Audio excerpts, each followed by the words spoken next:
नमस्कार भारत।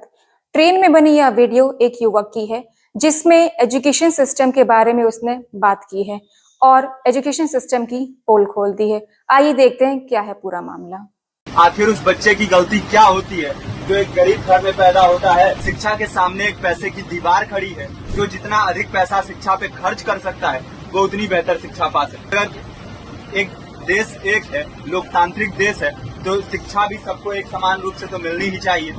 आज परिस्थिति ये है कि एक तरफ तो प्राइवेट स्कूल हैं जो लूट के अड्डे बने हुए हैं। वहाँ पे आप एडमिशन कराने जाएंगे तो सिर्फ एडमिशन के नाम पे ही आपको 10,000 20,000 रुपए देना होगा। और कमीशन खोरी का ऐसा धंधा है कि कॉपी, किताब, टाई, बेल्ट, ड्रेस, जूता कहाँ से खरीदना है ये आप नहीं तय करेंगे वो प्राइवेट स्कूल वाले। यानी आम लोगों की मेहनत की आखिरी कौड़ी उनके जेब से वसूल लेना चाहते हैं।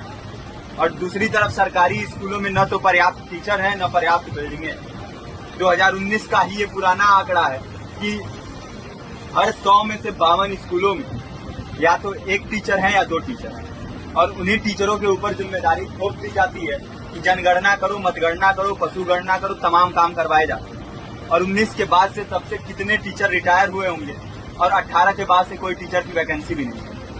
आप खुद भी सोच सकते हैं ये परिस्थिति और कितनी बिगड़ी है।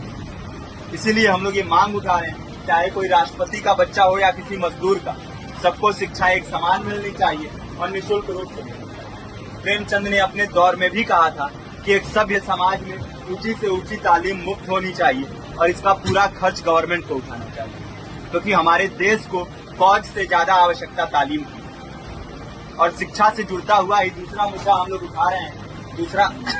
दूसरा मुद्दा है रोजगार का। रोजगार की परिस्थिति ये है कि आज सरकारी सेक्टर हो या प्राइवेट, सब कुछ ठेका संविदा के हवाले किया जा रहा है। परमानेंट नौकरियां लगातार घटाई जा रही है। इसी रेलवे में 1995 के आसपास लगभग 18.5 लाख कर्मचारी काम करते थे, लेकिन आज उनकी संख्या 12 लाख है। आप खुद भी सोच सकते हैं कितने बड़े पैमाने पे परमानेंट पदों को घटाया जा रहा है। और आज आलम ये है, एक तरफ लाखों पद खाली पड़े हैं फिर भी कोई वैकेंसी नहीं निकलती। जो वैकेंसियां निकलती हैं उनमें भ्रष्टाचार होता है, पेपर लीक हो जाते हैं। RO, UP police, BPSC, SSC, CGL ऐसे तमाम पेपर लीक हो चुके हैं, आप लोग भी जानते ही।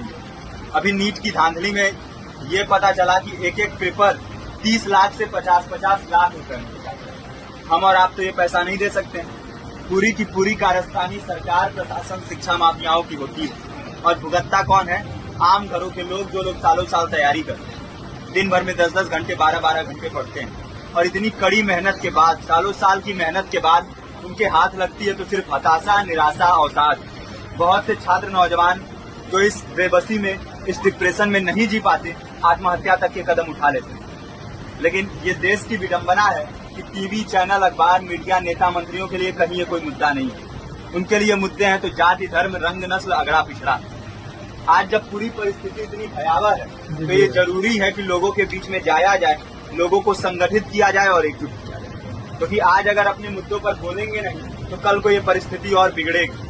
हो सकता है ले दे के अपनी जिंदगी तो हम लोग काट ले जाएं, लेकिन आने वाली पीढ़ियों को क्या भविष्य दे के जाएंगे।